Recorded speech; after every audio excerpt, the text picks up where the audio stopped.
कल्पना कीजिए, आप उत्तराखंड में हैं, बाबा केदार की नगरी रुद्रप्रयाग जिले में, और भी ऊपर और भी अंदर यहाँ एक छोटा सा गांव है पालाकुराली। और इसी शांत से गांव के एक सरकारी स्कूल में 9वीं क्लास का एक लड़का है, रोहन सिंह राणा।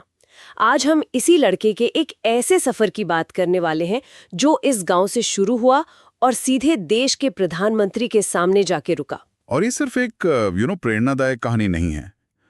हमें ये समझना होगा कि जब पालाकुराली जैसी जगहों से, मतलब जिन्हें हम अक्सर मुख्यधारा से कटावा मान लेते हैं, जब वहां से कोई आवाज इतने बड़े मंच तक पहुंचती है तो उसका असल मतलब क्या होता है। बिल्कुल, और यही हमारी आज की चर्चा का मकसद है।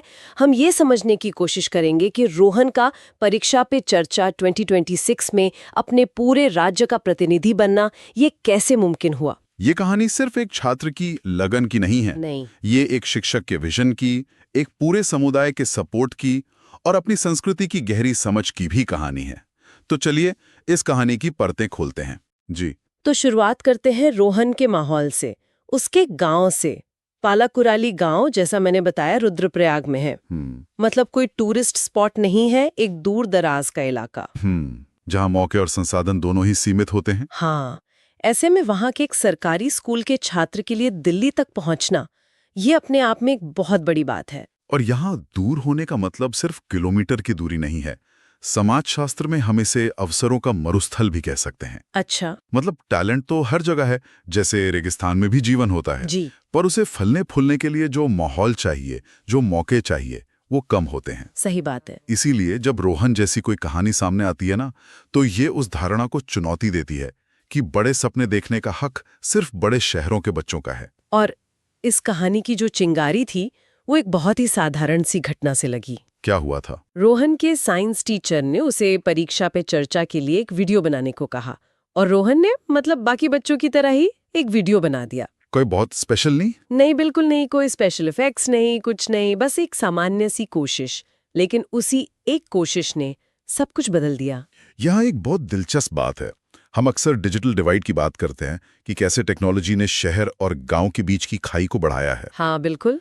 लेकिन यही टेक्नोलॉजी अगर सही तरीके से इस्तेमाल हो तो ये सबसे बड़ी खाई को पाटने का काम भी कर सकती है। मतलब शिक्षक की भूमिका यहाँ सिर्फ पढ़ाने की नहीं थी। नहीं, वो एक फैसिलिटेटर थे।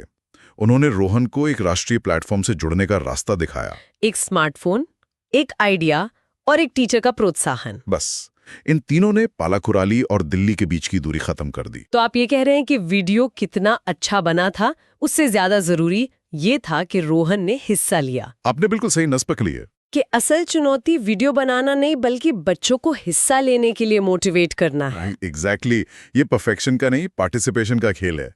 अक्सर इन इलाकों में एक मनोवैज्ञानिक दूरी भी होती है। अरे सब तो बड़े शहर के बच्चों के लिए, हमारा कहाँ होगा। हाँ, ये सोच तो होती है। उस शिक्षक ने शायद सबसे पहले इसी झिझक को तोड़ा। जब आप हिस्सा लेते हैं तो आप सिस्टम को बताते हैं कि हम भी यहाँ हैं। और रोहन का चुना जाना ये बताता है कि सिस्टम भी ऐसी आवाजों को सुन रहा है। और इसी वीडियो की वजह से रोहन को पहली बार दिल्ली जाने का और प्रधानमंत्री से मिलने का मौका मिला। पर जैसा आपने शुरू में कहा था, ये कहानी सिर्फ रोहन की नहीं है। वो वहां सिर्फ एक छात्र बनकर नहीं गया था, वो पूरे उत्तराखंड को रिप्रेजेंट कर रहा था, और ये बात वो खुद भी समझता था। अच्छा। हाँ, उसने अपनी सफलता का क्रेडिट अपने प्रिंसिपल, माता पिता और पूरे गांव वालों को दिया। अगर हम इस प्रतिनिधित्व शब्द को थोड़ा और देखें तो ये एक युवा मन पर बहुत बड़ा सम्मान भी है और एक भार भी है ना। हाँ, बिल्कुल। सोचिए, एक 9वीं क्लास का लड़का अचानक अपने पूरे राज्य की संस्कृति का, वहां की उम्मीदों का प्रतीक बन जाता है। ये तो है। शहरों में सफलता अक्सर व्यक्तिगत होती है, लेकिन छोटे समुदायों में एक व्यक्ति की सफलता पूरे समूह की सफलता मानी जाती है। ये एक तरह की सामाजिक पूंजी है।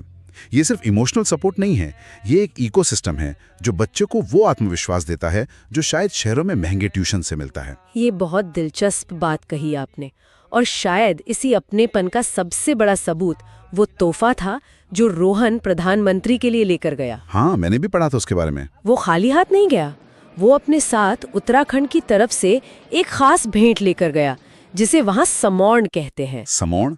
इसका मतलब सिर्फ गिफ्ट नहीं होता होगा? नहीं, इसका गहरा मतलब है स्मृति या यादगार। कुछ ऐसा जो देने वाले की पहचान का हिस्सा हो। तो उस समारोह में था क्या, ये जानना जरूरी है। हाँ, उसमें 3 खास चीजें थीं। पहली थी रिंगाल की बनी एक फूल कंडी, मतलब फूलों की टोकरी। रिंगाल, ये हिमालयन बैम्बू है ना? बिल्कुल, और इससे टोकरियां बनाना उत्तराखंड की एक बहुत पुरानी हस्तकला है।